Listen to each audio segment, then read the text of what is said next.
What's going on, YouTube? The Apophis here, and welcome back to my channel. Again, we got a little Far Cry 3 gameplay. As I said in a previous video, now that things are fixed, I'm digging the game and really enjoying it. But we're not here to talk about the game. I put up a video not too long ago talking about a story, something that happened to me on my first deployment. And it went over really well. Like, the reactions were really great. So I figured, you know, here you go. I'll give you guys another story about my time on deployment to Iraq.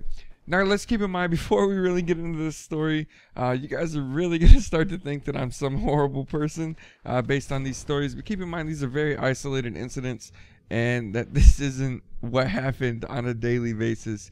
And I am totally not the same person I was then as I am now. So let's just go on that and let's grow up a little bit. But they're still semi-funny, and they're all kind of mean, so don't get me wrong there. And I definitely don't condone or suggest doing anything you're gonna hear in these stories. They're nothing to be proud of, so keep that in mind. They're just entertaining, so I figure I'd give them to you and let you do what you want with them. So we all at this point should know the story of the Nutty Bun. Okay, if you don't know the story of the Nutty Bun, you need to go watch the story of the Nutty Bun. You're going to have a good chuckle out of it, and you're going to enjoy it. Well, this one, I don't know. To me, it's on par with the Nutty Bun. But at the same time, like, I think I would rather have this happen to me than the Nutty Bun. Anyway, so one of the random things you'll see in Iraq is just in the middle of freaking nowhere. Absolutely nowhere. There'll be like a couple, you know, little mud hut things, like 3, 4, maybe 7, just in the middle of the desert. And what they're there for is like sheep herders and nomads. When they travel, you know, they can go and stay in these little shelters that people have built. And that's exactly what we ended up rolling up on one day. So we're out there for no freaking reason. Go figure, right? We're just driving around and we come across this thing. To even get to this place, man, we had to take our Humvees and we drove them up the side of a freaking mountain. Like, I swear to God, I thought we were gonna tip. Like, we had to put our trucks in like low first gear and like get like a 50 to 75 yard head start, flooring the Humvees to get up these hills barely. Like, I seriously thought we were gonna flip and it was just gonna be horrible. But eventually we get to the top and we see these huts. And there's people there, which was really rare. Usually we'd come across them and there wouldn't be anybody there. But there's people there. And there's this little kid, man. The kid couldn't have been more than like 3 years old. And see, this is why the story's horrible. Anyway, the kid couldn't have been more than like 3 years old. He's running around, dick swinging in the wind, butt naked, just having a good old time. Just running, playing, whatever. It was cold as hell, too. So I don't even know why he's running around naked. It was freezing, man. Absolutely cold. People don't think that the desert gets cold, but let me tell you, it can get very cold in the desert. That sand reflects heat, man. That's why it's so hot in the summertime, is the heat just bounces off of it.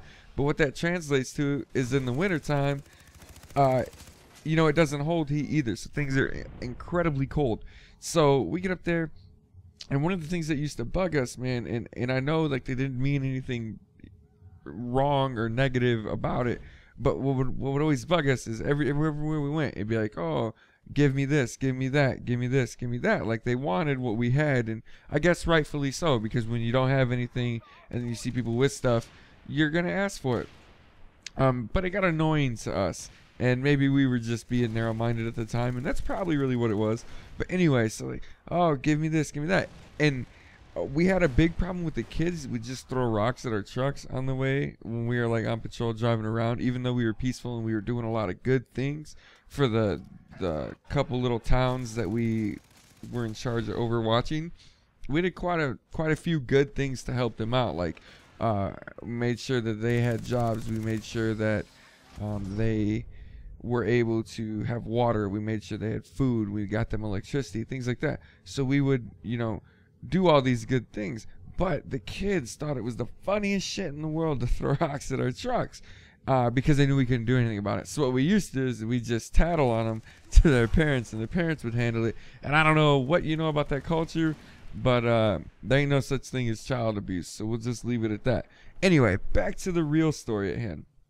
So now you know that we're fed up with that type of thing. This kid is like, this little swinging dick kid is just fucking throwing rocks at us, butt ass naked. We couldn't help but laugh. I mean, the shit was funny as hell, but at the same time, it's like, dude, come on. We don't even want to deal with you guys, just like you don't want us to deal with you.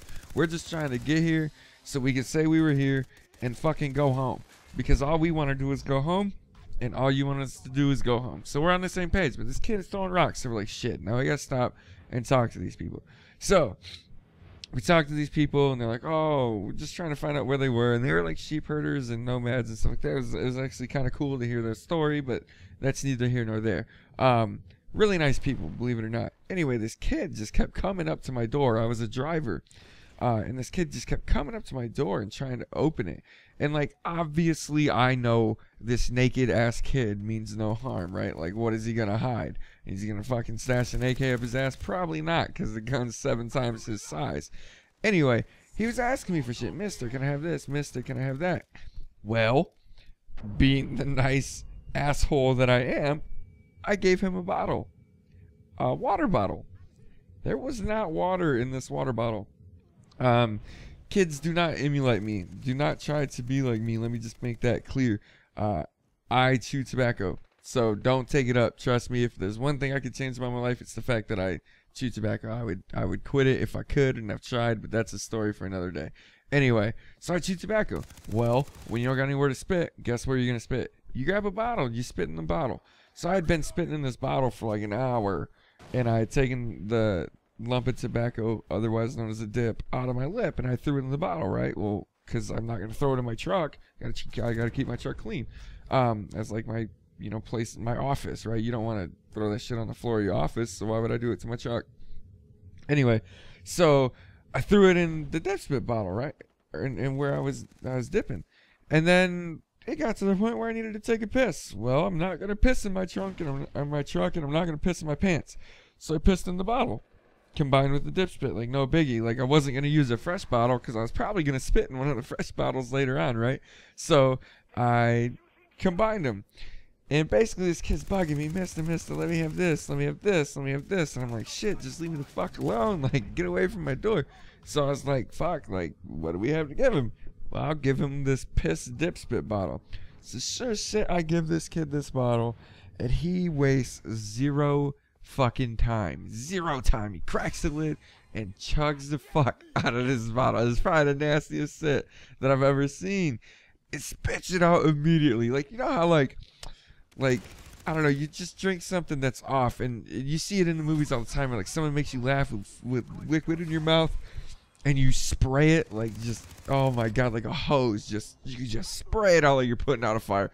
This kid did that, and he got mad, and he threw the bottle back in our truck, and we're just kind of laughing, because, yeah, it's incredibly gross. I'll admit that. It was definitely not the right thing to do by any means. We're laughing, having a good time, and we just drive off into the sunset like asshole crusaders, I guess.